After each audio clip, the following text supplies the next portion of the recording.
Soon after they were married, Temba stopped wearing his wedding band. Why don't you ever wear your ring? Zodwa asked. Well, it cuts off my circulation, Temba replied. I know, said Zodwa. It's supposed to. Well, good evening to you. Do you remember those CVs we used to produce in the 1990s and early 2000s? We had all sorts of details like our favorite color and hobbies. Remember? I mean, people used to include in their CVs things like they were involved in the debating society. And we all knew they wouldn't even convince themselves why they like chewing gum, let alone debate. Those entries added no value to your CV, man. I don't know who told us to do that. They did not improve your chances of getting a job. They did not make you look good, but we still did them the same way. I feel that's exactly how we still write our funding proposals. We include unnecessary stuff that only distracts from the main issues and can really make a funder, a potential funder, feel like this fellow is not worth my money. And that is why I decided to invite our funding coach, Zahra Rawjee, director at Uzenzele Holdings, to come and help us with this matter. After all, it is Zahra herself and a few people who always argue that we do not have a shortage of funding, but we have a shortage of drop-dead compelling funding proposals. And I'm learning that every day. So good evening and welcome to Talk with Rams Live. We are live on Facebook, Instagram, and YouTube.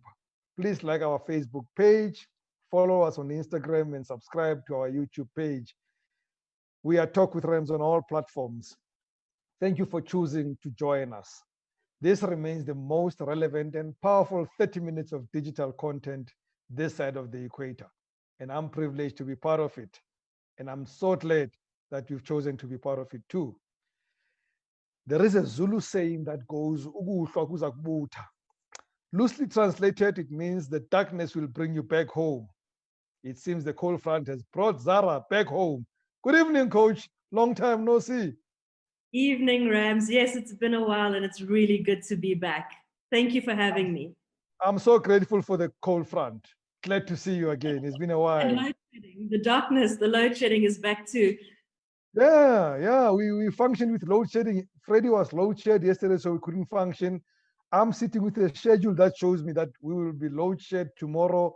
So we need to find another solution to record somewhere else. So yeah, it's interesting. As the lockdown goes lower, the levels go lower, even the load shedding rears its ugly head. I don't know what's next. Hopefully that's the end of it and it'll be smooth sailing. I have heard that a long time now. I'm no longer sure about the end of anything anymore. But I also refuse to be a pessimist and a cynic. So I'm gonna hope for the best. So my friend, I was thinking hard about this conversation we're going to have. And I had a conversation last night with an angel funder. And they pretty much said the same thing, that there is lots of funding. I mean, when they mentioned the kind of angel funders alone that are in existence, I mean, today I learned about foundations that also fund a lot of businesses and startups and stuff like that. And I thought, then something is wrong. And I had to ask myself this first question. Is the biggest problem that we do not understand the focus of the funder and we treat them the same? Absolutely. And that's why I always say, guys that do that spray and pray methodology don't tend to go too far. It's important to really understand and know which funder you're approaching and what are they looking for. Because at the end of the day, if you don't know that, you can't speak to what they're looking for. And a lot of the time, businesses will approach funders that aren't interested in their area at all and hope that, and then go, they're not funding, they're not interested, I didn't even get a response. You didn't bother to read what they're interested in. And that's why it's so important. I mean, we deal, as you know, Rams, and as some of your viewers may know, we deal a lot with government incentives and government funding, right? When it comes to this funding, there are guidelines. There are guidelines that specify what type of businesses are eligible for the funding, what you need to have in place, what to include, what not to include. And yet businesses seem to go, I'm just going to write it the way I think is best, and I'm going to submit it everywhere. And of course, at that rate, you're really not going to get too much success. So at the end of the day, if businesses can really get good at understanding their funder, at understand and doing research on what it is that funder is looking for, they'll have a lot more success when applying, because then they can speak to what that funder is looking for. Is it prudent to pick? Sorry, continue. Sorry, what I wanted to just add on is, of course, it's very important for a business owner to themselves first know what do they want before they can go find the right funder that can provide what they're looking for.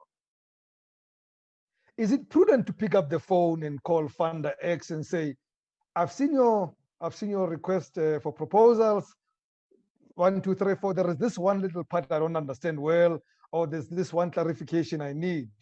Is it fine to do that? Yes, why not? I mean, what's the worst that can happen? You leave still not knowing the same thing you didn't know. There are, of course, there are funders that are more open to having conversations than others. Pick up the phone, see if you can have that conversation, because so often what happens is that, we listen, we read these guidelines, or we hear a news report or a publication or an advert, and we make all sorts of assumptions, right? You go, okay, that's me. But, you have to remember that in that fine print, in that ad, there's only so much information that can be included. So if you're able to pick up the phone and reach someone and speak to them, by all means do that. It's going to help you. And of course, at the end of the day, funders want to help those businesses that are ready to help themselves. So if you've taken the time to really investigate, to pick up the phone, to say, is this what you're looking for? How do I address this question? Or what does this mean? You're going to be able to actually answer their need, their wants, their interests so much better. You deal a lot, as you said, with a lot of government funders or funding institutions. And a lot of them would also be interested in businesses that would create more jobs, that are scalable and would create more jobs, because that's what government wants to do. Job creation is very important. As a business, if I have a business that's not already doing that, but I'd like to demonstrate that if I got more funding, I would be able then to increase my employment 100% or 150%. Would that be an adequate response? For the right funder, yes. So for governments, absolutely, that goes a long way. Of course, you can't just be creating jobs and not have the revenue to support those jobs, right? Yes. So you can't just go, I want to implement this and it's going to create, 100 new jobs. Great. How are you going to ensure that those jobs are sustainable? And by that, of course, you need to show that your business is sustainable. Those jobs are real jobs and are needed. So at the same time, it's not just a matter of going, government wants to see increased employment. It's important to say, okay, how am I going to achieve that increased employment? I can't just write a random number, because you better be sure that government's going to come and track you and say, you said you're going to create 100 jobs. Where are those 100 jobs? And if you haven't done that, I assure you, especially with the likes of the DTI, you're going to be in trouble. As simple as that. As simple as that. Documents, submitting documents. Now, you have said this a million times. I can pull out tape upon tape upon tape of our conversations that we do not have the right documents, and that already puts us on the wrong side of the funding proposals or requests. Absolutely. I mean, certain documents are just obvious and really quite simple. If you're a business and you're applying for business funding, your compliance documents have to be there. Your company registration certificate, your BEE certificate. And if you're turning over less than 10 million Rand, that's automatic. It's an affidavit. It's so simple to do. There's no reason to trip up on these things. Your tax clearance PIN from SARS. These are simple documents that businesses have to have. If you don't have this, you're showing that, do you take your business seriously? You want a funder to take you seriously. Can you at the very least put those basic documents together properly? And then pass those documents. Something that is so, so, so important is financial records, financial statements. Do you have your annual financial statements? Some funders may require that they be audited. So, there are rules in terms of legislation for companies, the size of companies that have to have their financial statements audited. Not all companies have to by law, but the funder may require that you do that. So have you done that? Do you have up-to-date management accounts? And what's so important as well is not just having those documents, but understanding them. So because the fund is going to look at that, one of the most imperative documents for existing businesses, of course, startups won't have annual financial statements and management accounts. If you're an existing business, you've got these documents. Can you speak to them? When the financier opens it up and decides that something doesn't look right on them or wants clarity, and they ask you about that specific line item, are you able as a business owner to speak to those records and those financial statements or not? And if you can't, it doesn't bode well. Financier says, this person doesn't know their business. How can I trust them with the money that I've got to invest? For the benefit of our followers, Zahra,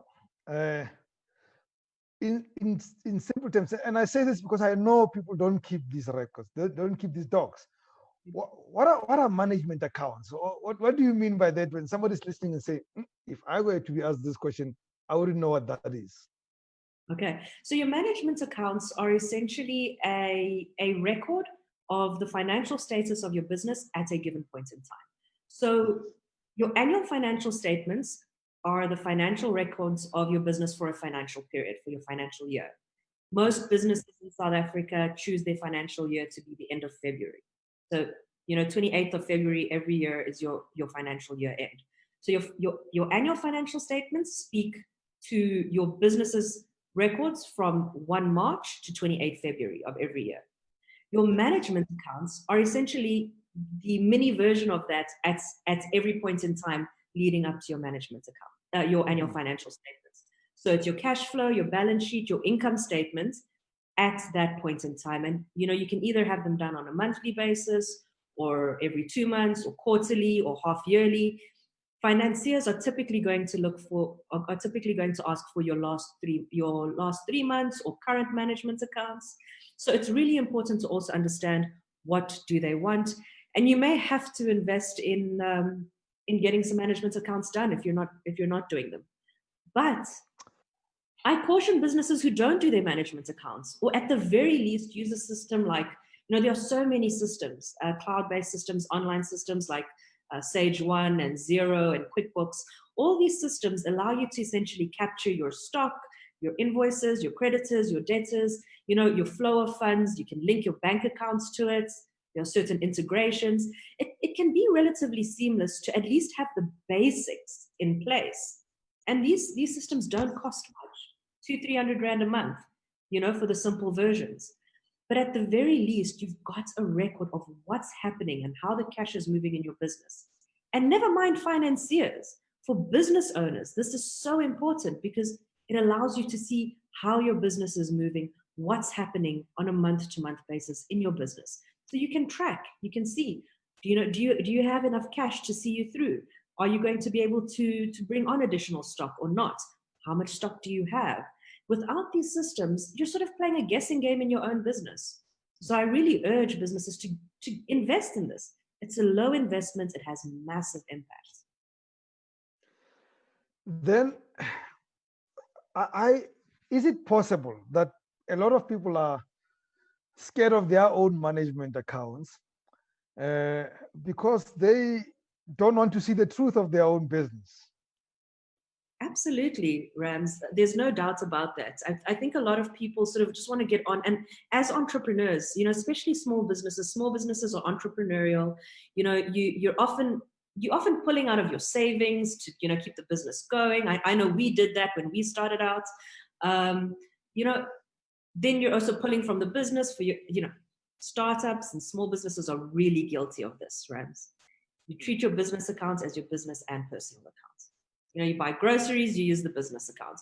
You pay for your bond, it comes out the business account. Then you buy stock, it comes out. So what's personal, what's business? If you don't have that separated, really business owners should keep these things separate. Pay yourself a salary for your monthly expenses, your monthly requirements. Keep that separate. Otherwise, your accounts are a mess.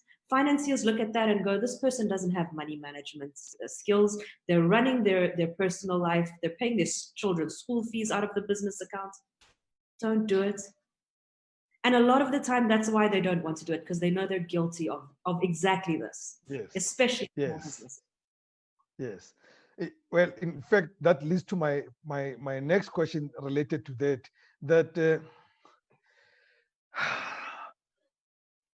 you know, I tend to think that because we're looking for funding, we feel compelled to understate some information, hide it, or even sometimes overstate what doesn't exist. And 9 out of 10 times, Zahra, you would know better. In fact, I argue 11 out of 10 times, the financiers are going to find this hidden information. They're going to find some discrepancies. And we're going to lie about our profits. We're going to lie about how much we pay ourselves because you don't want to be seen to be exorbitant to the financier. But then they're going to find that something does not balance in your books. Absolutely.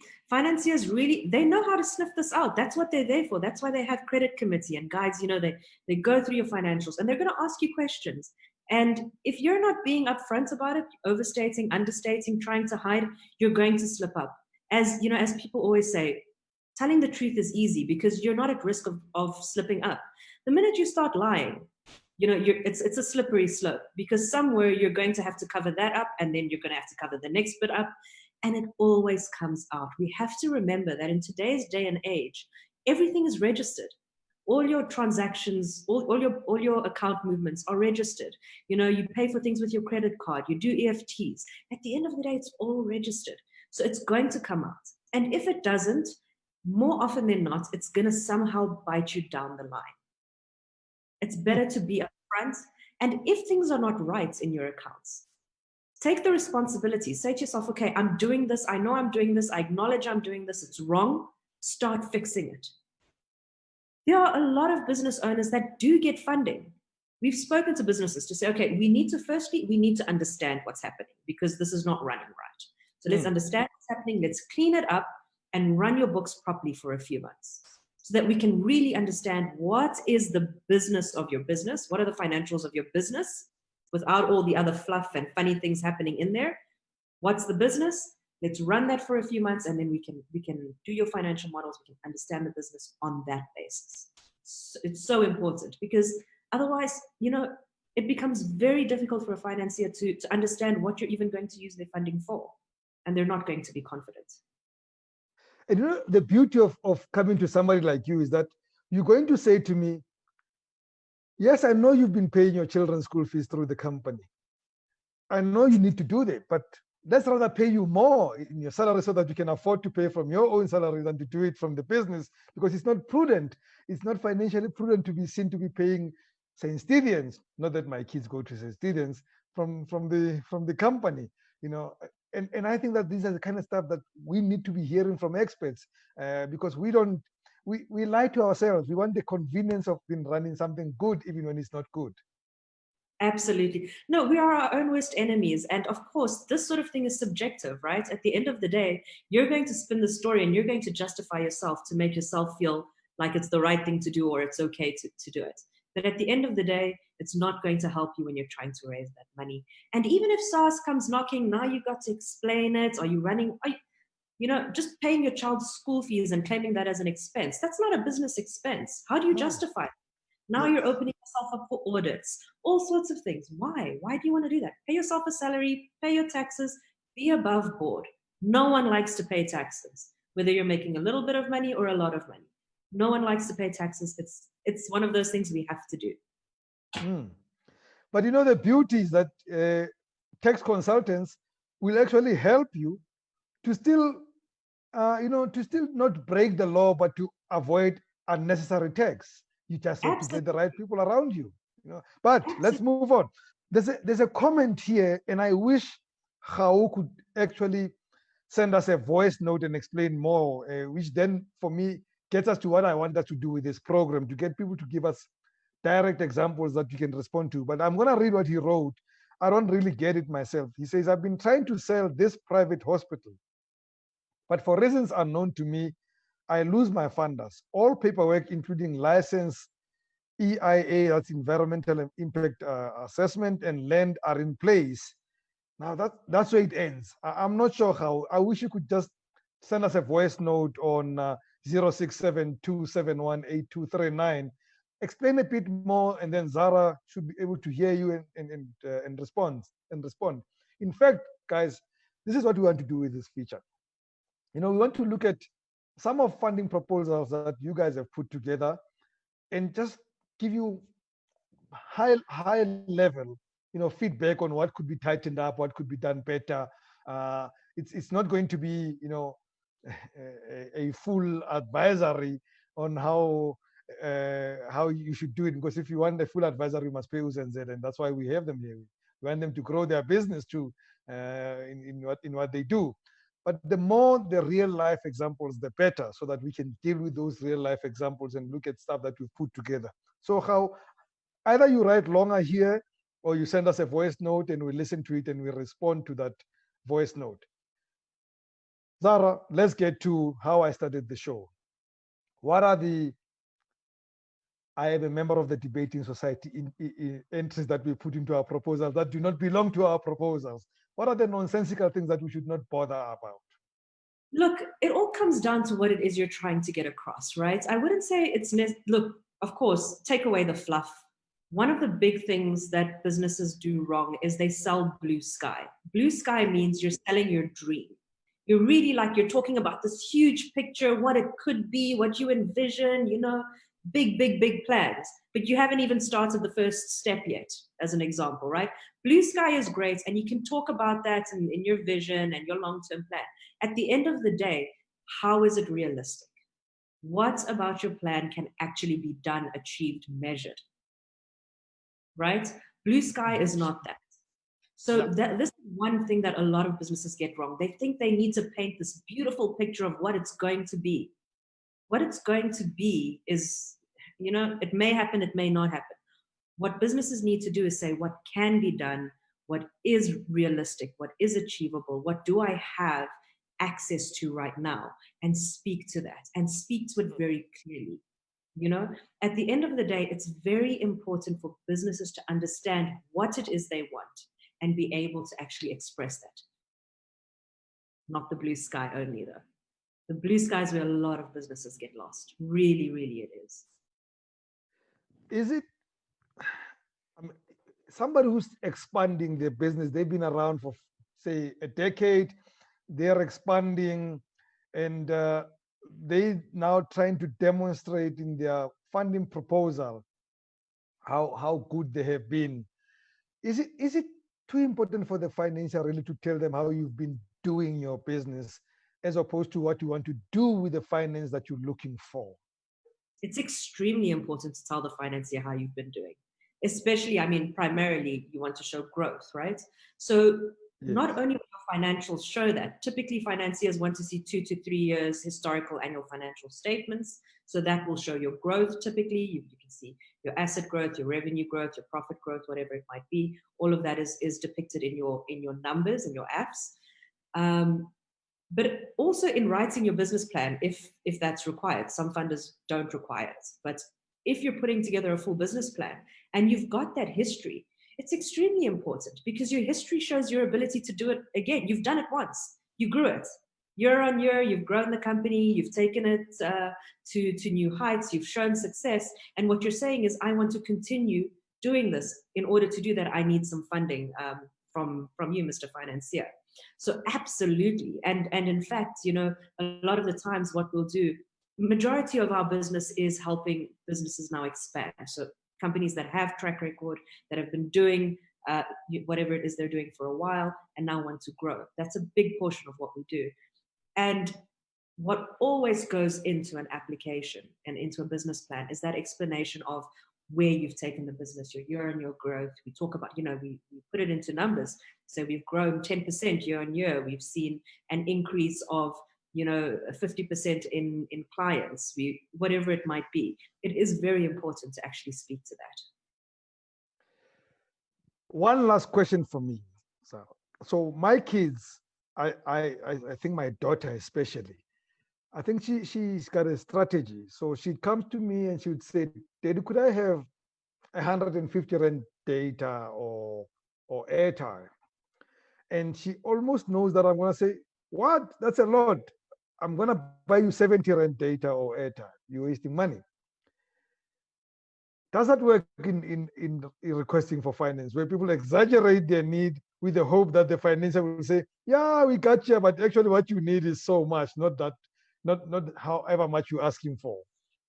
I think what's important, and businesses do this on both ends. Sometimes they overstate and say, maybe I'll land, somewhere where I'm happy. And sometimes they understate. They go, maybe asking for 10 million is too much, so I'll ask for 5 million. And you go, what's important is to ask for what you need. Because in order for you to achieve what you want to achieve, there's a number you need. What is that number? Ask for that number, justify that number, show the reason why it is that number. If it's 10, it's 10. It's not 15 and it's not 5.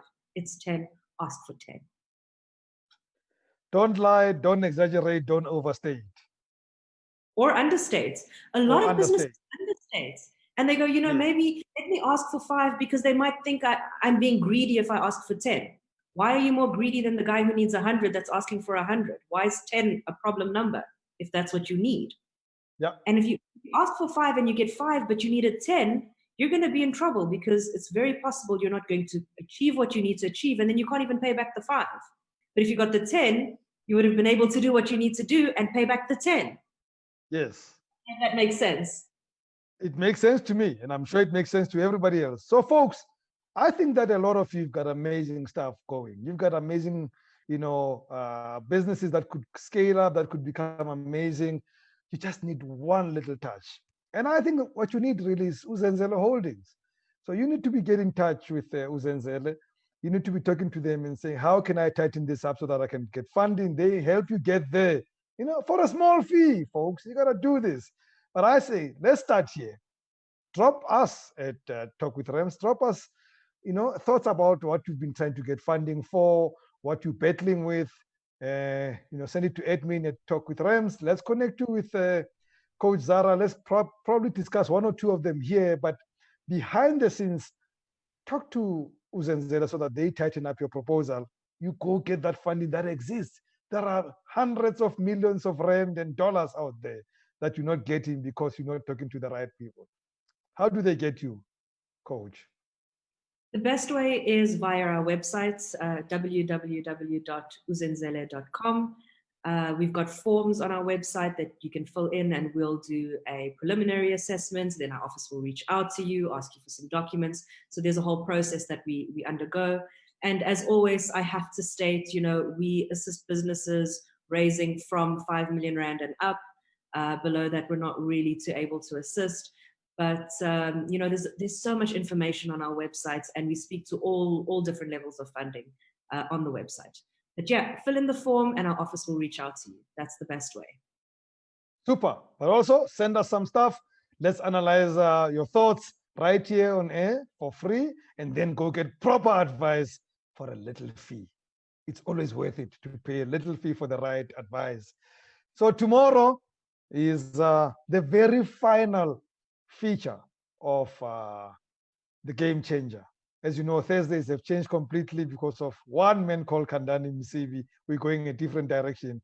We're doing a very final Game Changer guest, an amazing woman who's built a big business in a man world called the security industry, and she's grown her business amazing. We're going to celebrate her tomorrow. You dare not miss it. At the time. Zahra, it's been wonderful having you. Thank you very much as always. Always a pleasure to be here. Thank you as always for having me. Great stuff. So as I bid you good night, please don't switch off. You want to watch this little clip that we have for you. Frederick, thank you, mate. I'm glad that you paid your electricity tonight. I hope you pay it again tomorrow so that we can continue. From me, Rems Mabote, good night and God bless. Talk with Rems Live brings you a new streamcast on Saturdays called 10 Questions, where our host, Rems Mabote, answers 10 business questions from you. Take part in the show by sending your question as a video or voice note to 067 271 8239. Or else, uzoitola kanjani? Talk with Rams Live